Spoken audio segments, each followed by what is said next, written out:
9월 11일 수요일 방송을 시작하겠습니다. 오늘은 목격자가 많을수록 사건 신고가 늦은 이유, 방관자 효과라고 하는 제목으로 말씀드리겠습니다. 우리나라에서 있었던 그 두 가지 사례를 우선 말씀드리겠습니다. 2016년 5월 17일에 있었던 강남역 살인사건입니다. 강남역 인근의 한 상가 건물 화장실에서 34세 한 남성이 20대 여성을 잔인하게 살해한 사건입니다. 범인은 여성들이 자신을 무시했다는 이유로 여성을 타겟으로 삼아서 범행을 저질렀던 것입니다.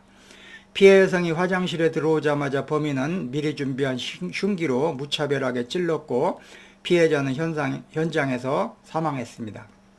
당시 피해자는 화장실에도 도움을 요청했으나 여러 사람들의 목격자가 있음에도 피해자의 침을 듣고도 지나치거나 자신이 관여하지 않으려는 모습을 보였던 것입니다.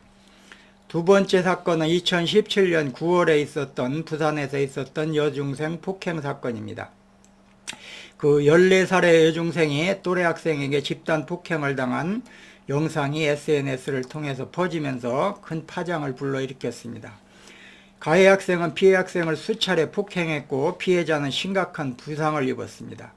폭행이 벌어지는 동안 주변에 목격자들이 있었지만 누구도 폭행을 말리거나 경찰에 신고하지 않았습니다. 심지어 폭행 장면을 촬영한 사람들도 있었지만 그들 역시 적극적인 개입은 하지 않았던 것입니다. 그 다음에는 이제 미국에서 있었던 상황 하나를 말씀드리겠습니다. 1964년 3월 13일 새벽 3시에 있었던 살인사건입니다. 일명 제노비스 살인사건입니다. 제노비스라고 하는 사람은 여성의 이름입니다. 이 여성이 참혹하게 살인된 사건을 제노비스 사건이다 이렇게 얘기를 하는 것입니다. 28살의 제노비스라는 여성이 자신의 아파트 근처에서 모슬리라고 하는 범인이 휘둘린 흉기에 찔려서 숨진 사건입니다. 그녀는 바에서 매니저로 일하는 여성이었었는데 새벽에 퇴근을 하다가 참변을 당했습니다. 살해되기까지 약 30분이 걸렸는데 그녀는 도와달라고 소리쳤고 인근 아파트에서 이를 목격한 사람들이 있었지만 아무도 도움을 주거나 경찰에 신고조차 하지 않았습니다. 제노비스가 소리 지르자 일부 목격자들이 불을 켜거나 창문을 열어 상황을 지켜봤지만 아무도 개입하지 않았습니다. 당시 사건 현장을 목격한 사람이 약 38명 정도 이상이 있었는데 그럼에도 불구하고 그들은 아무도 피해 여성을 돕지 않았을 뿐만 아니라 경찰에 신고 전화조차 하지 않았다는 것이 사후조사에서 밝혀진 것입니다. 이 사건은 이후 언론 보도를 통해 널리 알려졌고 미국 사회에서 많은 사람들이 왜 그렇게 많은 목격자들이 있었는데도 아무도 제노비스를 돕지 않았는가에 대한 질문을 던지기 시작했습니다. 이 사건은 인간의 무관심과 도덕적 책임 회피를 둘러싼 논란을 불러일으켰습니다.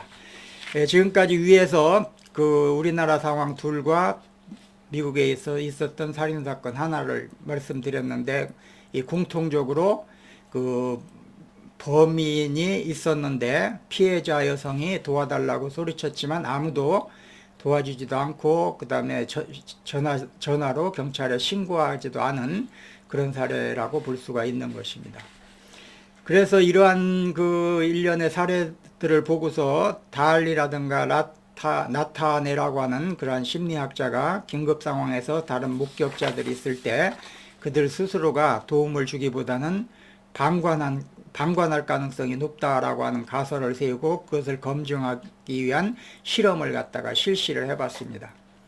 대학 생활에서 부딪히는 개인의 문제를 상담한다는 명목으로 대학생들을 대상으로 실험을 했는데 대학생들을 모집해서 각각의 방에다가 2사람 또는 3사람 또는 6사람 이렇게 각 방에 배치를 했습니다. 실험 도중에 한 학생이 발작을 일으키도록 연기하도록 했습니다. 발작, 그러니까 땅에 엎드려 가지고 막 이렇게 고통스러움을 호소하는 이런 걸 발작이라고 하죠. 이런 발작 연기를 하도록 했습니다. 이때 학생들이 이 비상사태를 실험자에게 보고할 때까지 시간이 얼마나 걸리는지를 알아보기 위해서 이 실험을 한 것입니다.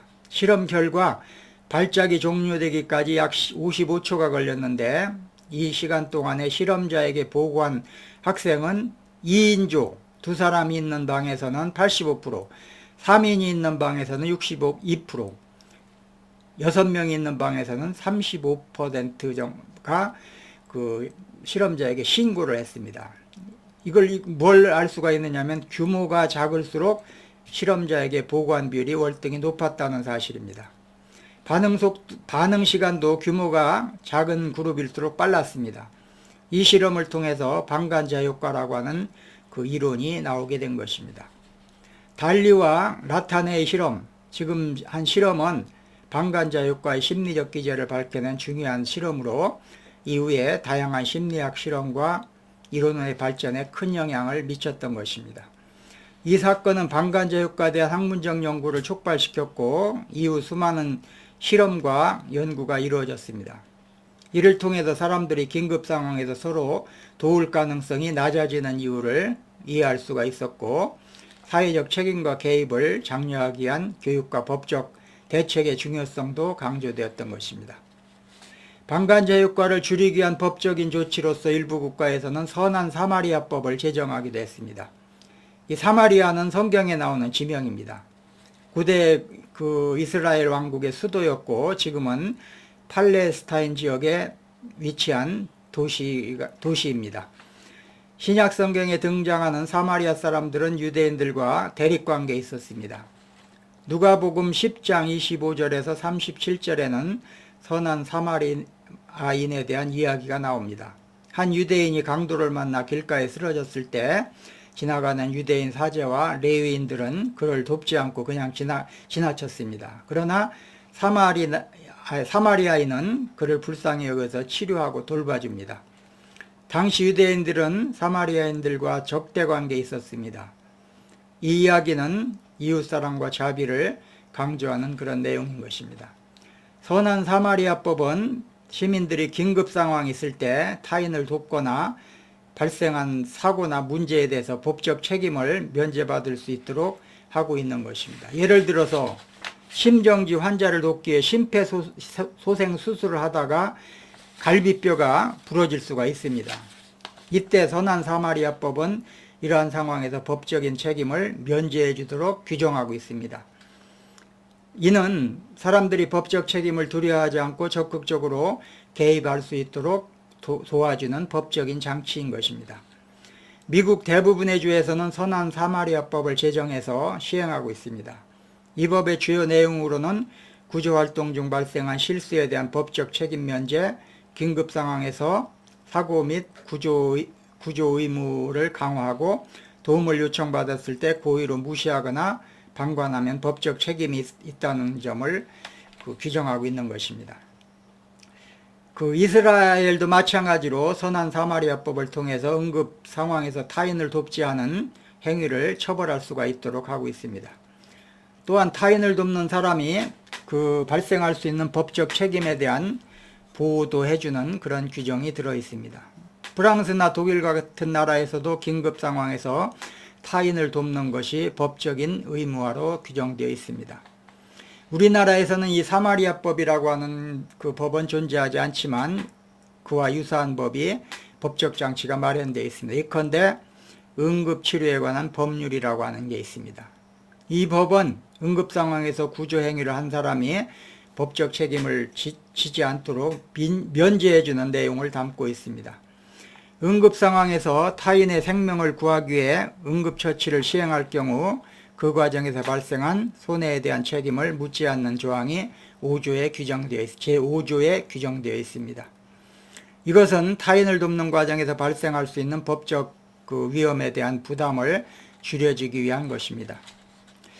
그럼 결론적으로 얘기했을 때 방관자를 방지하기 위해서 가장 중요한 것은 특정 개인에게 책임을 분명히 하는 것입니다. 사고나 폭력 상황이 일어났을 때 도움을 요청했을 때 불특정 다수를 향해서 도와주세요 하고 소리친다든가 이렇게 하는 것보다는 특정인을 지목하여 당신 119에 전화 좀 해주세요 라고 말하는 것이 더 효과적이라고 하는 것입니다. 이는 책임을 분산시키지 않고 특정 개인에게 책임을 부과하는 것입니다. 이럴 경우 책임을 부여받은 사람은 다른 사람에게 책임을 분산하지 않고 위급한 상황에 있는 사람을 구할 가능성이 높은 것입니다. 우리 사회에서는 하루에도 빠짐없이 연일 신문에 보도되고 있는 것이 바로 사건입니다. 이 다치고 살해되고 하는 그런 사건들이 많습니다. 이러한 사건이 있을 때 우리는 어떻게 해야 되는가? 사람이 많을 경우 신고하거나 도와주는 확률이 적다는 것입니다. 이걸 방관자 효과라고 하는 겁니다. 방관자 효과. 그렇기 때문에 이러한 사건이 발생할 경우 피해자는 그냥 불특정 다수를 위해서 도움을 요청할 것이 아니라 특정인을 지정해서 나 좀 이렇게 도와달라고 이렇게 요청하는 것이 훨씬 더 효과적이다라고 하는 그런 내용에 대해서 말씀드렸습니다. 오늘은 목격자가 많을 경우 사건 신고가 늦은 이유 방관자 효과라고 하는 제목으로 말씀드렸습니다. 구독과 좋아요 버튼을 꼭 좀 눌러주시기 바랍니다. 시청해 주셔서 감사합니다.